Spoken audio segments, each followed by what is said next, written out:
러너스 하이란 말을 들어보셨나요? 미국 캘리포니아 대학의 심리학자인 아놀드 맨델이 자신의 논문 세컨드 윈드에서 처음 소개한 이론입니다. 달리기를 시작해 30분 정도가 지나면서 피곤하던 몸이 갑자기 가뿐해지고 기분이 좋아지는 현상을 말합니다. 경험자들은 이때의 기분을 마치 하늘을 나는 느낌이라고 말합니다. 그러나 이 같은 기분은 마라톤뿐만 아니라 중간 강도의 운동을 30분 이상 계속해도 느낄 수 있다는 게 전문의들의 설명입니다. 달리기로 우울증을 치료할 수도 있다고 학계에서는 이견을 같이 하는데요. 연구 결과에 의하면 달리기는 우울증 불안에 큰 도움이 된다는 연구 결과가 있습니다. 미국의 정신과 의사들은 달리기를 하면 베타 엔돌핀이라는 물질의 농도가 상승돼 스트레스 해소와 기분 전환에 큰 도움이 되기 때문에 조깅과 러닝이 효과적인 우울증 치료법이라는 데 이견을 같이 합니다. 베타 엔돌핀은 뇌하수체 전엽에서 분비되는 물질로 마약의 일종인 모르핀과 비슷한 역할을 한다고 합니다. 이 물질은 통증을 잊게 하고 정신적인 쾌감을 주는 효과가 있습니다. 또한 독일 베를린 자유대학의 디메오 박사 역시 영국의 스포츠 의학에 발표한 연구 보고서에서 우울증이 심한 사람이 유산소 운동을 하면 짧은 시간 안에 기분이 호전돼 약효 발생까지 시간이 오래 걸리는 항우울제 투여보다 효과가 나은 것으로 밝혀졌다고 말했습니다. 우울증이 심한 분들이나 체력적으로 달리기가 힘드시다면 절대 무리하지는 마시고요. 감당할 수 있는 정도의 속도로 빨리 걷는 것을 추천드립니다. 간혹 어떤 분들은 마음 아픈 거 뭐 그냥 견디면 돼 하고 외면하시는 분들이 많습니다. 하지만 연구 결과에 의하면 마음의 고통은 실제 신체적 고통과 같은 뇌 부위를 활성화시킨다고 합니다. 2003년 학술지 사이언스의 한 실험 결과가 발표되었는데요.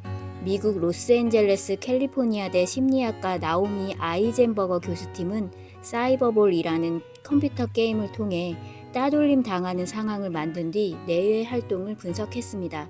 피험자는 컴퓨터 스크린 앞에 앉아 2명의 사람들과 함께 가상공 주고받기 게임을 합니다. 이 게임은 단순히 컴퓨터를 이용해 가상으로 누군가 던진 공을 받으면 다시 임의의 다른 사람에게 공을 던져주는 방식으로 진행되는데, 이때 피험자를 제외한 2사람은 사실 행동을 지시받은 실험 관계자입니다. 이들은 처음에는 공평하게 공을 던져주며 게임을 하지만 점차 피험자를 배제하고 자기들끼리만 공을 주고받기 시작합니다. 이것은 별거 아닌 것 같지만 피험자에게 사람들이 대화에서 자신만 배제한 경험이나 혼자만 파티에 초대받지 못한 경험 등 그것이 의도적이건 의도적이지 않았건 따돌림 당해본 경험들을 상기시키고 마음의 상처를 유발한다고 합니다.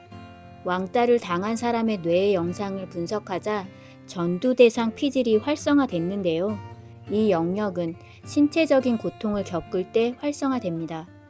한편 전두엽 피질의 활동은 위축됐는데 이 역시 신체적인 고통을 당할 때와 같은 경향입니다. 즉 뇌의 활동 패턴만 봐서는 이 사람이 신체적 고통을 겪는지 심리적 고통을 겪는지 구분하기 어려울 정도라고 합니다.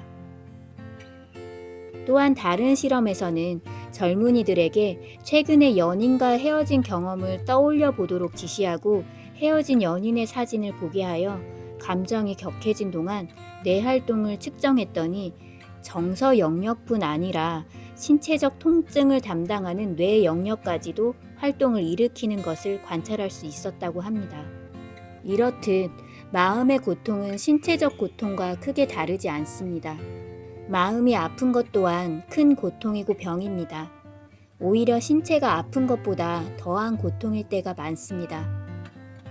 많은 분들이 교통사고를 당하거나 몸이 아팠을 때는 병원도 가고 약도 먹고 거기에다 건강식, 보약 등 내 건강을 많이 챙기게 됩니다.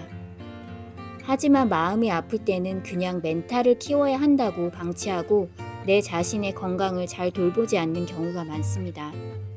의식적으로라도 마음이 아플 때는 달리기든 여러 가지 방법으로 마음 치료도 하고 보양식을 챙겨 드시는 듯 마음 건강을 꼭 챙기시길 조언드립니다.